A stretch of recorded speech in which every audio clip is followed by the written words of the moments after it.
Good morning, guys. Just out here in the shop poking around a little bit this morning. Got a brand new sludge cup. Check that thing out. The wood grains on there. We got the word sludge. That's a beautiful thing.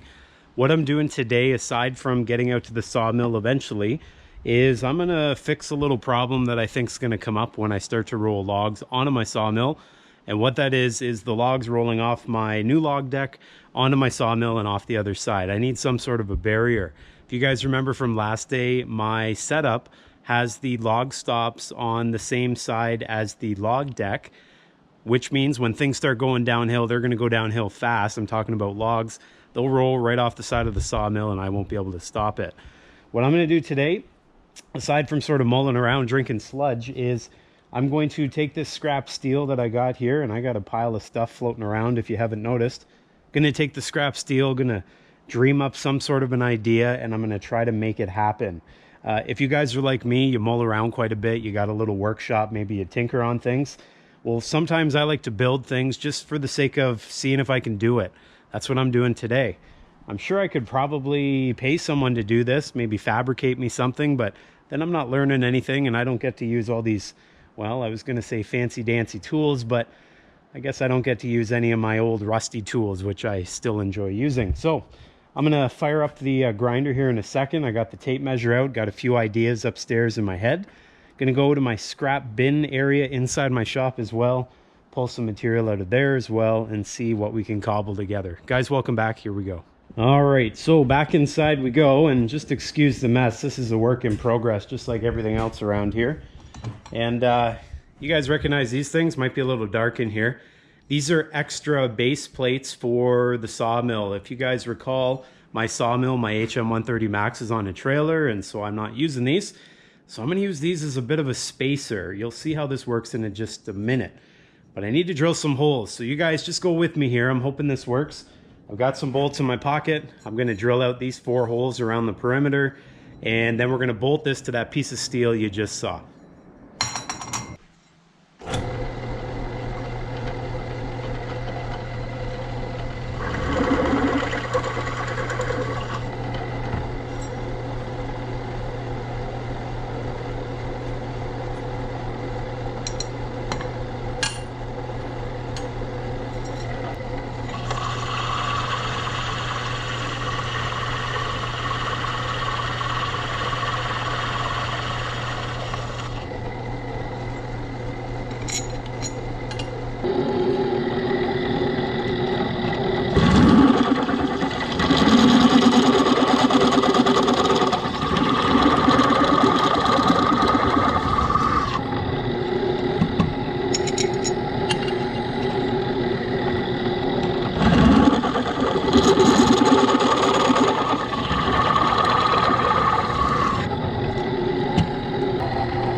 Okay, there should be. Hopefully that works. Let's make another.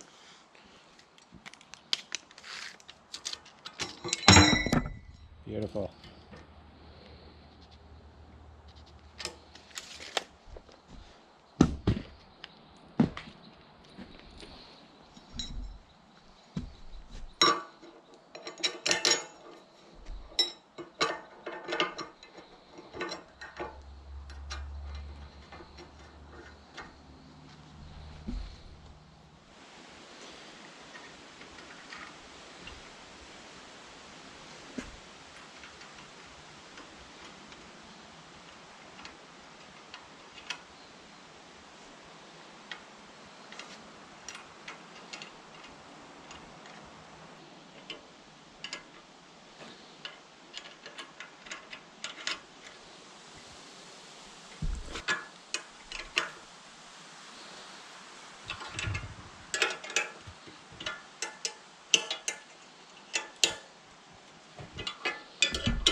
Okay, all that good. Let's make a little cutaroo. Let's not get carried away here. Okay. I think my blade's just about done. My disc, rather.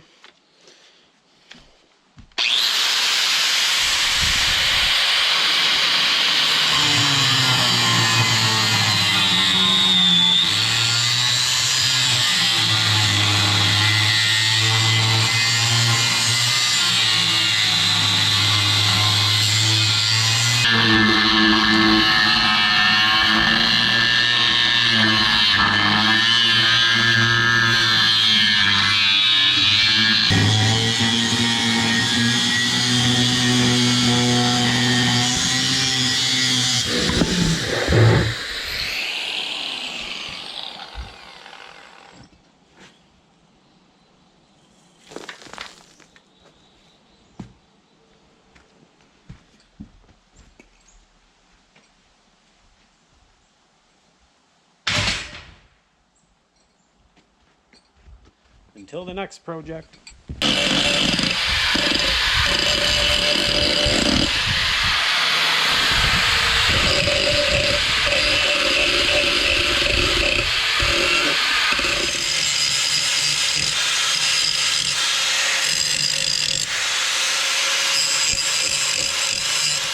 Alright guys, just made my way out to the sawmill just a minute ago with the tractor behind me. You guys can see here we got our piece that we just sort of fabricated together, and I'll use that word fabricated lightly. All I really did was cut the steel and bolt on these 2 extra sawmill feet. This looks pretty good sort of as a first look. I'd probably add some paint, primer as well to this to keep the rust at bay. But besides that, it worked out pretty well. Now this is just some scrap steel I had lying around. I didn't go out and buy this. Probably if I had to buy this, there's probably like 12 bucks Canadian in steel in that. If you guys have priced out steel recently, you better sit down. Anyways, let's take this piece that we just made here. And here was my idea coming in. I sort of walked around out here scratching my head and trying to come up with the best plan to keep a log from rolling right from the log deck down these ramps and right off this side of the sawmill. Why would that happen? It is because of these. The way my sawmill is positioned, you guys can see my log stops are on this side. Normally you'd want them to be on this side, so when logs roll onto the sawmill, they roll up against it. But such is life. I've talked about the reason the sawmill's positioned like this before. I'll probably talk about it again another day. Anyways, here's what I made. My idea was that this slides into the log bunk like so, and these shiny old sawmill feet, they provide a bit of filler, so they make this tube steel just a little bit wider. They also make this just a little bit taller, so it fills in the inside of that log bunk. And so first thing first, let's slide her in. And you guys can see here, that piece of steel, which is pointing upwards, will accept the log stop. So I'll take that out of there, slide her in there. And if we look down just a little bit, this can go in sort of two positions. It can sit on top of these two bolts, or you just slide it in front of it and then it sits down below. Now this right here, I just have it sitting there. Obviously, for those of you who saw, you know that that has to be loosened. You slide that down and you tighten it, and that's firm. I loosened it off just so I could pull it out. This will sit right in here, and you can have it both ways. Right? In my case, I'd probably put it just like that. So I could position this just like so, and if we look here, it's got a little bit of side-to-side movement, not too much, and front and back. It's probably got about, oh, I don't know, maybe 2 inches or so, but certainly that is fine. It's going to keep a log up there. Keep in mind, I'll have a second one of these contraptions up a little bit further. So that is there. Now, alternatively, you could lift the whole thing up and set it right on those bolts. I don't know if I'll do that or not. We'll try it out. You guys can see in terms of side to side, a little bit more side to side. Probably about the same back and forth. So truthfully, I'll just slide it right down like that, and that looks pretty good. So I'd say that's going to work just fine when I'm not using it. Just slide the log stop back out, put her back in there, obviously tighten it up. This right here, truthfully, I could just leave it there. I didn't even think of that. Maybe I could tell you guys I thought of that and planned it, but I didn't. So that actually could just sit in there out of the way, and the sawmill could pass over it. That's pretty slick. All right, and then I'll just repeat the process right up here, probably with this log bunk. I'll get that piece slider in there and do the exact same thing. So first glance for me, I'd say that looks like it's going to work pretty well. That didn't take me that long to make. Because it's made out of steel and not wood or anything like that, it's not going to swell with the humidity. So that's not going to get stuck in that log bunk, which was something I was going for. And it's also not going to break. If I get a log going and it rolls pretty hard and hits that, it's not going to break it, fall off the end, which would be a headache. So I'd say that's a win in my book. All right, guys, just one more task here before we call our quits for the day. I'm going to make these little ramps sit where they're going to sit. And in order to do that, I'm going to cut them a little bit shorter. And I'm also going to use the chainsaw, and I think I'm going to put just a little bit of a cutout somewhere in here so that these sit down and ultimately they sit flush with the top of this beam. That way when logs roll across, they don't have to go up on anything. They just go nicely right across this little extension right onto the sawmill.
Hey, that's a beautiful thing.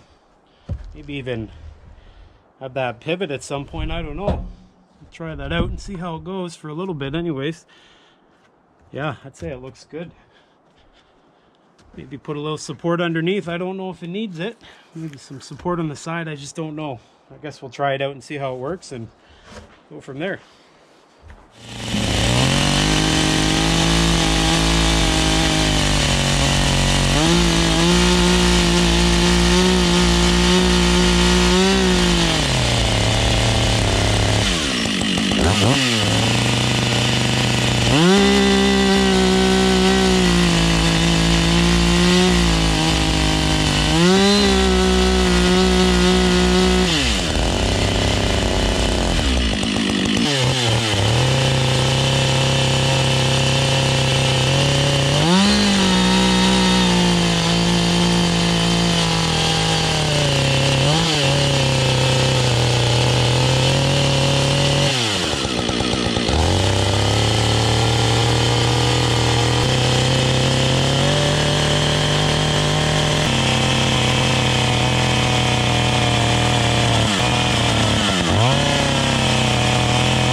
Well, let's try it out. A little tight. Might take a little more off the bottom. You see that little lip there? That side actually fits a little better. That one actually sits down in nice. So I think we're going to go with that. That's a nice smooth transition. This is right about the height of the log bunks, and so I think that's good.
Hey, I'd say that works pretty good. Now, obviously, this isn't the biggest log in the world, but it's going to provide a good idea of what it's gonna be like. So I'll get a bigger log on here in time, and you guys can tune in for that. But worked pretty well. All right, guys, let's say that's a job well done. So we took our little project up at the shop, put it into place here, and you can see the log stop sits in it nicely. Has a little bit of movement there, but it's certainly going to stop a log from rolling right off the edge. Now, another nice thing, this just slides out. And you guys can see that piece there. I can just push it forward a little bit and the sawmill will roll right past. Then obviously my log stop would go right there and I'd continue cutting. So nice and easy. With that being steel, it's not going to rot away inside the log bunk. It's also not going to swell with the humidity or moisture. And so I'd say that worked out quite well. Over on this side, you guys would have seen me doing just a little bit of chainsaw work a minute ago. And the truth of the matter is I don't like doing plunge cuts like that. And so that'll be one of those things where I say, don't try this at home. That plunge cut can be kind of dangerous. There's a kickback zone on the nose upper part of your chainsaw bar. And as you can see, when you're cutting with that and it catches, it constantly wants to kick. And that can be very dangerous, especially if you don't know it's coming. We got the old plunge cut done though. We ended up creating a bit of a pocket here. Worked out very well. My 4x4 sits in there nicely. You guys can see it's a nice smooth transition. I went ahead and added these extra pieces on the side, and that's just going to give it just a little bit more strength, a little bit of construction adhesive in between the pieces, as well as some screws. The screws don't have the shear strength, but in this case, most of the strength is going to come from that adhesive anyway, so it's not a big deal. Did the same thing on that side. It's always nice when you have 2 attempts in order to improve on your chainsaw cut. I think the first one went better than the second, truthfully. But regardless, it looks great. We end up having the extension pieces. Not sure if these are going to just be removable, and then you sort of set them out of the way when you're cutting, or maybe I'll get creative and I'll end up putting some sort of a hinge mechanism in there. Not too sure yet. Make sure you come back and check that out. If you got any ideas for me, throw her down below in the comments. But overall, I'm very proud of this. I'd say it looks pretty good. Considering we're way out in the woods and there's no electricity, and well, a lot of this cutting was done with a chainsaw, not to mention my sawmill, I'd say it's pretty good. It's a beautiful thing. Guys, you all take care out there. If you can do yourself that favor, get out, run a chainsaw, cut some trees, cut some lumber. You'll find yourself maybe enjoying yourself just like I do. You guys all take care, be well, make sure you subscribe, and I'll see you next time.